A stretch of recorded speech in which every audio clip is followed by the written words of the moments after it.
Hi friends, তোমরা সবাই কেমন আছো? আমি ভালো আছি। আজকে আবার চলে এসেছি একটা প্র্যাকটিস সেট নিয়ে, পিএসসি মিসলেনিয়াস ফিল্ম সেট। তো তোমরা জানো মিসলেনিয়াস পরীক্ষায় 75টা জিকে থাকবে, 25টা ম্যাথ থাকবে। তো আমাদের অবশ্যই জিকে পাঠের ওপর জোর দিতে হবে, অনেকটাই জোর দিতে হবে, কারণ এখানে জিকে কমন যত বেশি পাবে তত তোমার পরীক্ষাটা পাস করার সুবিধা বেশি। তো চলো তোমাদের সাথে আজকে আমিও একবার প্র্যাকটিস করে নিই এই সেটটা। আর কথা বাড়াচ্ছি না। প্রথম কোশ্চেন, ধারকত্বের একক কী? ধারকত্বের একক হলো ফ্যারাড। এটা অ্যান্সার করা আছে, ফ্যারাড। কোনো বর্তনীতে অ্যামোমিটারকে যোগ করা হয়, অ্যামোমিটারকে যোগ করা হয় সবসময় শ্রেণী সমবায়, সবসময় শ্রেণী সমবায়, এবং অ্যামোমিটারের রোধ হওয়া উচিত শূন্য, রোধ মনে রাখবে শূন্য। পরম শূন্য উষ্ণতায় গ্যাসগুলির গতিশক্তি কত? গ্যাসগুলির গতিশক্তিটা হবে, অ্যান্সার হবে শূন্য, কারণ আমরা জানি গতিশক্তির হচ্ছে 3/2 kT। তো পরম শূন্য মানে টি এর মান শূন্য, তাহলে 3/2 k × 0, 0 হয়ে যাবে অ্যান্সার। কোন শিখ গুরু নিজেকে সচ্চা বাদশাহ বলে ঘোষণা করেছেন? এটা হবে গুরু হরগোবিন্দ, ইনি ষষ্ঠ গুরু, ইনি হচ্ছে 6th। কোন ধর্মে অনেকান্তবাদের দর্শন অন্তর্ভুক্ত হয়েছে? এটা খুব ইম্পর্টেন্ট কোশ্চেন। অনেকান্তবাদ জৈন ধর্ম। নিচের কোনটি ট্রান্স হিমালয়ান নদী? এটা হবে শতদ্রু, এটা হবে অ্যান্সার হবে শতদ্রু। নিম্নলিখিত কোন রাজ্যে শীতকালে বৃষ্টিপাত হয়? এটা অ্যান্সার হবে তামিলনাড়ু, উত্তর পূর্ব মৌসুমী বায়ুর জন্য।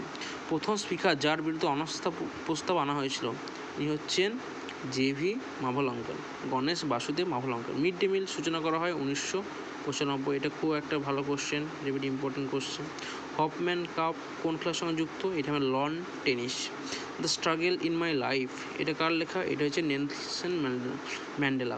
তো পরীক্ষায় এরকম কোশ্চেন আসবে তোমাদের যে বুক অ্যান্ড অথার, তো এই পার্টটা খুব ইম্পর্টেন্ট। লন্ডন শহরটি কোন নদীর তীরে অবস্থিত? এটাও একটা ইম্পর্টেন্ট কোশ্চেন, এটা হবে তোমাদের টেমস নদীর তীরে অবস্থিত। এরপরে কোশ্চেন, পৃথিবীপৃষ্ঠে মুক্তিবেগ কত? পৃথিবীপৃষ্ঠে মুক্তিবেগ হচ্ছে 11.2 km/s, নট মিটার/সেকেন্ড। যে বেগে কোনো বস্তুকে ছুড়ে দিলে অভিকর্ষের বাইরে চলে যায় আর সে ফেরত আসে না, সেটাকে বলা হয় মুক্তিবেগ। নিউটনের কোন গতিসূত্রে বলের সংজ্ঞা পাওয়া যায়? বলের সংজ্ঞা হচ্ছে প্রথম গতিসূত্র, আর বলের মাপ বা বলের পরিমাপ পাওয়া যায় আমাদের দ্বিতীয় গতিসূত্র P=mF থেকে। কোন উষ্ণতায় ফারেনহাইট স্কেল পাঠ সেলসিয়াস স্কেলে পাঠের দ্বিগুণ হবে? এটা অ্যান্সারটা হবে তোমাদের 160 ডিগ্রি। কী করে হবে? এই সূত্রতে C/5 = F-32/9।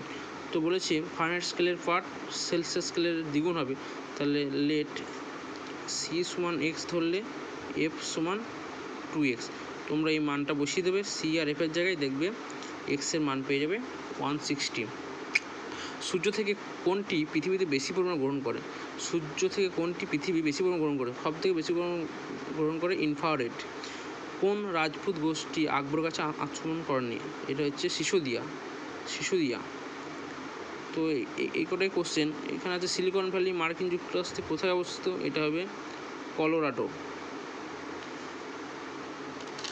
পরে কোশ্চেন, কার্ডামাম পাহাড় কোন রাজ্য সীমান্তে অবস্থিত? কার্ডামাম হবে কেরালা আর তামিলনাড়ু, ভারতের নৌবাহিনীর সুপ্রিম কমান্ডার হচ্ছে আমাদের ভারতের রাষ্ট্রপতি, প্রেসিডেন্ট। ভারতের জাতীয় আয়ে, ন্যাশনাল ইনকামে কোনটি বেশি ভূমিকা গ্রহণ করে? সর্বাধিক ভূমিকা গ্রহণ করে, এটা হবে পরিষেবা ক্ষেত্র, সার্ভিস সেক্টর। বাংলাদেশের জাতীয় খেলা কোনটি? বাংলাদেশের জাতীয় খেলা হচ্ছে কাবাডি। নিষিদ্ধ শহর বলা হয় লাসা। রঙ্গস্বামী কাপ এটা যুক্ত কার সঙ্গে? এটা হচ্ছে আমাদের হকির সাথে যুক্ত। পরে কোশ্চেন, আইসি চিপগুলো মানে কী দিয়ে তৈরি করা হয়? এটা হচ্ছে সিলিকন দিয়ে। লোহার ওপর দস্তা প্রলেপ দেওয়া হয় কোন পদ্ধতিকে? এই পদ্ধতির নাম হচ্ছে গ্যালভানাইজেশন। ভেরি ইম্পর্টেন্ট কোশ্চেন, পরীক্ষা আসার মতো। গোখলে মাই পলিটিক্যাল গুরু, এই গ্রন্থটি কে লিখেছিলেন? এই গ্রন্থ লিখেছিলেন মহাত্মা গান্ধী। গৌতম বুদ্ধের সমকালীন বিখ্যাত চিকিৎসক কে ছিলেন? ইনি ছিলেন জীবক। ভারতের মূল ভূখণ্ডের অক্ষাংশের ব্যাপ্তি কত? এটা অ্যান্সার হবে, মনে রাখবে তোমরা সবাই, 8 ডিগ্রি 4 মিনিট উত্তর থেকে 37 ডিগ্রি 6 মিনিট উত্তর। নিম্নলিখিত কোন শহরটিকে ভারতের শূন্য মাইল কেন্দ্র বলা হয়? এটা খুব ভালো কোশ্চেন, এটা হবে নাগপুর। রাষ্ট্রপতিকে ইমপিচমেন্ট করা যায়, কে ইমপিচমেন্ট করতে পারে? এটা হচ্ছে ভারতের সংসদ। এটা হচ্ছে আর্টিকেল হবে আর্টিকেল আমাদের 61। তো এরপরে কোশ্চেন আছে বিশ্ব শিক্ষক দিবস, এটা হচ্ছে 5 অক্টোবর। প্রথম মহিলা নোবেল পুরস্কার প্রাপক হচ্ছেন মাদাম কুরি। ক্যামেরা ফিল্মে কোন ধরনের রাসায়নিক পদার্থ থাকে? এটা হবে সিলভার ব্রোমাইড। তাপমাত্রা 0 ডিগ্রি সি নিচে নামানোর জন্য বরফের সাথে কী মেশানো হয়? NaCl, সোডিয়াম ক্লোরাইড বা লবণ। ভরবেগের মাত্রা কি? ভরবেগের মাত্রা হচ্ছে mlt -1, মানে ভরের মাত্রা ইন্টু বেগের মাত্রা, ভর মানে m আর বেগ হচ্ছে lt-1, তাহলে আমাদের অ্যান্সার হয়ে গেল mlt-1।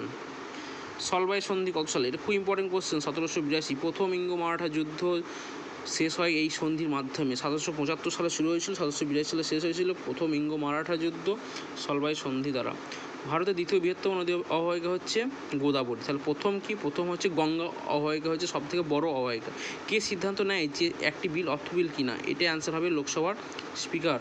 রাসলীলা কোথাকার নৃত্য? এটা হচ্ছে আমাদের উত্তরপ্রদেশ। এটাও ইম্পর্টেন্ট কোশ্চেন কিন্তু। ইন্দোনেশিয়ার মুদ্রার নাম হচ্ছে রুপিয়া। বিশের বাঁশি কে রচনা করেছিলেন? বিশের বাঁশি রচনা করেছিলেন কাজী নজরুল ইসলাম। এরপরে কোশ্চেন চলে এসো, যে অ্যাসিড মূলকটি বলয় পরীক্ষার জন্য চেনা যায় সেটা হচ্ছে নাইট্রেট মূলক। HNO3 পরীক্ষাতে ব্যবহার করা হয়। কোষ অভ্যন্তরে উৎসেচকগুলো কী অবস্থা থাকে? সবসময় ক্লোরাইড অবস্থা থাকে। আর এমনি রাসায়নিক ধর্মে উৎসেচক হচ্ছে প্রোটিন জাতীয়। আর উৎসেচক কোনো বিক্রিয়ার বেগ বাড়াতেও পারে না, হ্রাসও করতে পারে না। একটি অর্ধবদ্ধ পদ্মা হলো, এটা হবে অ্যান্সার হবে তোমাদের কোষ পদ্মা। একটি অর্ধবদ্ধ পদ্মার উদাহরণ হলো মাছের পটকা। অর্ধবদ্ধ পদ্মা হচ্ছে যে পদ্মার মাধ্যমে দ্রাবের অনুপ্রবেশ করতে পারে কিন্তু দ্রাবক প্রবেশ করতে পারে না, সেটা হচ্ছে অর্ধবদ্ধ পদ্মা।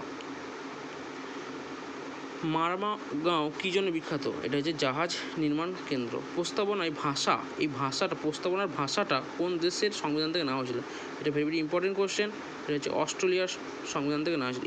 কুঞ্জরানী কোন ক্লাসের সাথে যুক্ত? এটা হচ্ছে ভারত তুলন। এগুলো মনে রাখবে, খুব ইম্পর্টেন্ট কোশ্চেন, পরীক্ষা আসার মতো। আমি ইম্পর্টেন্ট কোশ্চেনগুলোই করাচ্ছি, যেগুলো ইম্পর্টেন্ট নয় সেগুলো বাদ দিয়েছি। বিকর্ণ কার ছদ্মনাম? এটা হবে নারায়ণ সান্যাল। এরকম কোশ্চেন আছে, কার ছদ্মনাম, এসব কোশ্চেন আসবে। এরকম এই কোশ্চেনটাও আছে, কিরিটি চরিত্রটির সৃষ্টিকর্তাকে, এরকম কোশ্চেন আসে যে নন্টে ফন্টে চরিত্রের সৃষ্টিকর্তাকে, তো এটা হবে নিহার রঞ্জন গুপ্ত। চলো পরের কোশ্চেন। প্রথম বাঙালি সাহিত্য জ্ঞানপীঠ পুরস্কার লাভ করেছেন, এটা হবে তারাশঙ্কর বন্দ্যোপাধ্যায়। যোগ্যতমের উদ্বর্তন, এটা খুব ইম্পর্টেন্ট কোশ্চেন, এটা হবে ডারউইন। BCG ভ্যাকসিন, এটাও খুব ইম্পর্টেন্ট কোশ্চেন। এটা কোন রোগের জন্য দেওয়া হয়? এটা হচ্ছে যক্ষা। ওয়াটার ব্লুম সৃষ্টি করে ভাসমান শৈবাল। নিচের কোনটি সংবিধানের মৌলিক অধিকারের মধ্যে পড়ে না, অন্তর্ভুক্ত নয়? এগুলো সবই কিন্তু সংবিধানের মধ্যে পড়ে, মৌলিক অধিকারের মধ্যে, কিন্তু এটা পড়ে না। জীবন ধারণের পর্যাপ্ত উপায়ের অধিকার। পুষ্কর হ্রদ কোন রাজ্যে অবস্থিত? এটা হবে অ্যান্সার হবে রাজস্থান। ওটোয়া কোন দেশের রাজধানী? এটা অ্যান্সার হবে কানাডা। এরপরে কোশ্চেন, ভেগাস স্নায়ু হলো কততম স্নায়ু? এটা হবে 10ম করোটি স্নায়ু। আমাদের মোট 12 জোড়া স্নায়ু আছে, তার মধ্যে 10ম করোটি স্নায়ু হচ্ছে ভেগাস স্নায়ু। এটা হচ্ছে একটা মিশ্র স্নায়ু, এটা মনে রাখবে। ভিল্লি কোথায় পাওয়া যায়? ভিল্লি পাওয়া যায় আমাদের ক্ষুদ্রান্তে, ভিল্লি বা ভিলাই। মিয়া মালহার রাগের স্রষ্টাকে? এটা হবে তানসেন। সর্দার বল্লভভাই প্যাটেল ক্রিকেট স্টেডিয়াম কোথায় অবস্থিত? এটা হবে আহমেদাবাদ। এটা হবে আমাদের আহমেদাবাদ। চলো আজকে আমাদের এই কটাই কোশ্চেন ছিল ইম্পর্টেন্ট, আরও কিছু ছিল সেগুলো আমি আর করাইনি, এগুলো অতটা ইম্পর্টেন্ট নয়। তো ম্যাথগুলো আমি করাবো, অবশ্যই ম্যাথ করাবো আমি। এখন আমার নতুন চ্যানেল, তাই একটু জিকে পার্টগুলো নিয়ে আলোচনা করলাম। তো তোমরা একটু সাবস্ক্রাইব করে দিও আমার চ্যানেলটা। হ্যাঁ, ভালো লাগলে কমেন্ট করো, লাইক করো, জানিও তোমাদের কেমন ধরনের কোশ্চেন পছন্দ। তো আজকে আমাদের এই ছিল 75টা কোশ্চেনের মধ্যে মানে বাছা কিছু ইম্পর্টেন্ট কোশ্চেন যেগুলো পরীক্ষা আসার মতো। তো আজকে অবধি, এরপর দিন আবার নতুন একটা প্র্যাকটিস সেট নিয়ে আসবো তোমাদের কাছে। তো থ্যাংক ইউ।